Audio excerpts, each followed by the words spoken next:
We know this is devastating for you, but she's our daughter. We've been searching for 4 years. Her name is Zara, I said. Not Arya. Zara. We named her Arya, David said quietly.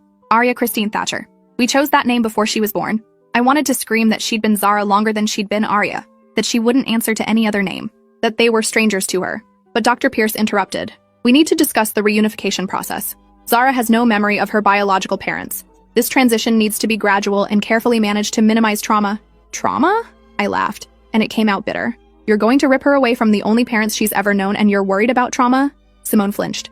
We're her parents. She was stolen from us. We adopted her legally. We didn't know. Your ignorance doesn't change the fact that you've had our daughter for 4 years while we've been dying inside. Simone's voice broke. Do you know what it's like to put your child to bed and wake up to find her gone? To search for 4 years? To plan her funeral twice because we thought she must be dead? The pain in her voice was real. Raw. I forced myself to remember that they were victims too, but it didn't make me hate them any less. What's the reunification plan? Neil asked. His voice was hollow. Dr. Pierce pulled out a document. We start with supervised visits. Short at first. 30 minutes. The Thatchers will meet Zara in a neutral location with you present. We gradually increase contact while decreasing your presence. And then, eventually overnight visits, then custody transfer. How long? My voice was barely a whisper. 4 to 6 weeks. Typically. 6 weeks. I had 6 weeks left as Zara's mother. Simone was crying now. David had his arm around her. They looked like people who'd been underwater for 4 years and were finally breaking the surface. I wanted to feel sorry for them. Instead, I felt rage. The first visit was scheduled for the next day. A community center with a playground. 30 minutes.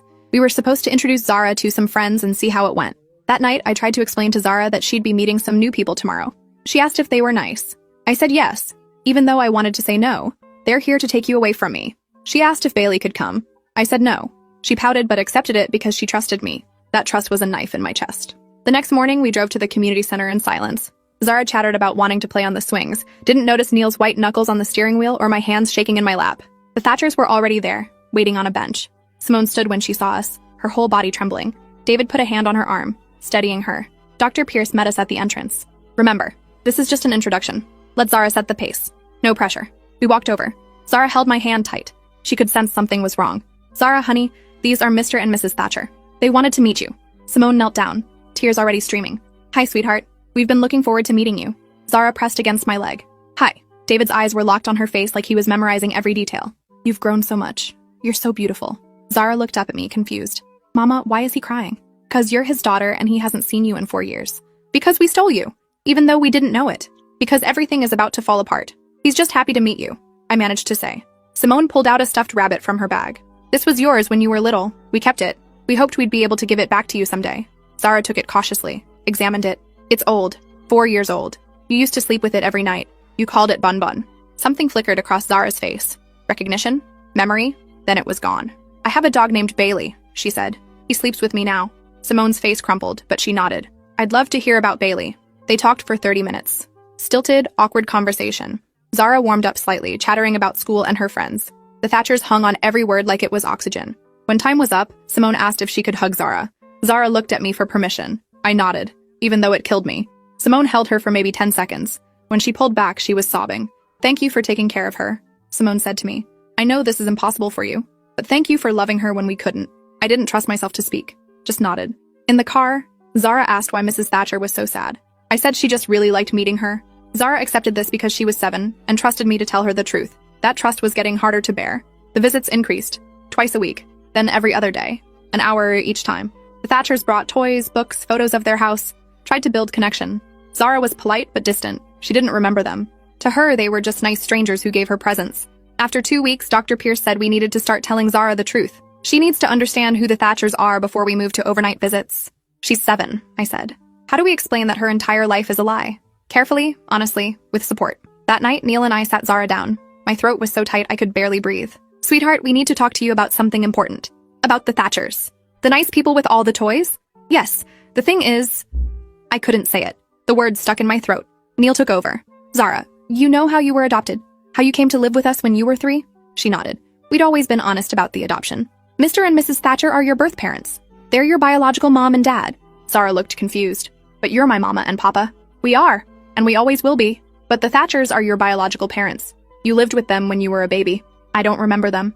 We know, but they remember you, and they love you very much. They've been looking for you for a long time.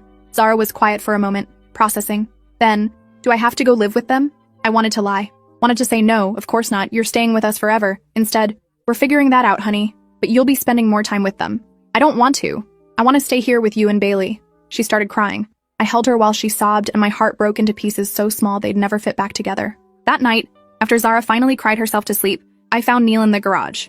He was destroying old boxes, ripping them apart with his bare hands. We could run, he said. Take her and disappear. We'd be arrested, and she'd be taken anyway. I don't care. I can't watch them take her. If we run, we lose her forever. At least this way, maybe we can stay in her life. As what? The people who lied to her about who she is? We didn't lie. We didn't know. But it felt like lying. Every day we'd told her she was ours. Every time we'd called her our daughter. All of it built on a foundation that was crumbling. The overnight visits started in week 3. Zara went to the Thatcher's house for Friday night. She clung to me when we dropped her off, begging to stay home. Simone looked gutted. David's jaw was tight with pain. Dr. Pierce had to physically pry Zara's fingers from my jacket. The house was too quiet without her. I stood in her room, holding Bun Bun that she'd left behind because she still preferred Bailey. The rabbit smelled old, like someone else's child. When we picked her up Saturday morning, Zara was subdued. How was it? I asked, trying to sound normal. Okay, they have a pool and a big yard. That sounds nice, but I missed you, and Bailey, and my room. She paused. Mrs. Thatcher kept calling me Arya. I told her my name is Zara, but she kept forgetting. She didn't keep forgetting. She was reclaiming her daughter. The visits increased to 2 nights, then 3. Each time, Zara came home a little more distant, a little more confused. After the 3rd overnight, she asked, Mama, do I have to live with them forever? We don't know yet, baby, but I want to live with you. I know. We want that too, but want didn't matter. The law mattered, and the law said she belonged to the Thatchers. In week 5, our lawyer called. The Thatchers are filing for full custody. The hearing is in 2 weeks. I need to be honest with you. The odds aren't good. What are our chances? Maybe 10%. You adopted her through fraud, even unknowingly. They're her biological parents who were victims of a crime. The court will side with them. So that's it? We just lose her? You can fight, but fighting might make things worse. Drag out the transition. Traumatize Zara more. And if we don't fight, you petition for visitation rights. Maybe the Thatchers agree to ongoing contact. Maybe they don't. So we beg them for permission to see our own daughter. She's not legally your daughter. She never was. I hung up and screamed. Just screamed until my throat was raw. Then I pulled myself together because Zara would be home in an hour and I couldn't fall apart in front of her. That night, David Thatcher called. Mrs. Holloway, I know this is hard, but I wanted to talk to you about the transition. Simone and I have been discussing it. What is there to discuss? You're taking her. We don't want to cut you out completely. We see how much Zara loves you. We're willing to agree to visitation. My heart jumped. Really? Once a month? Supervised. For a few hours? Once a month. After 4 years of every day. After being her mother in every way that mattered. That's not enough.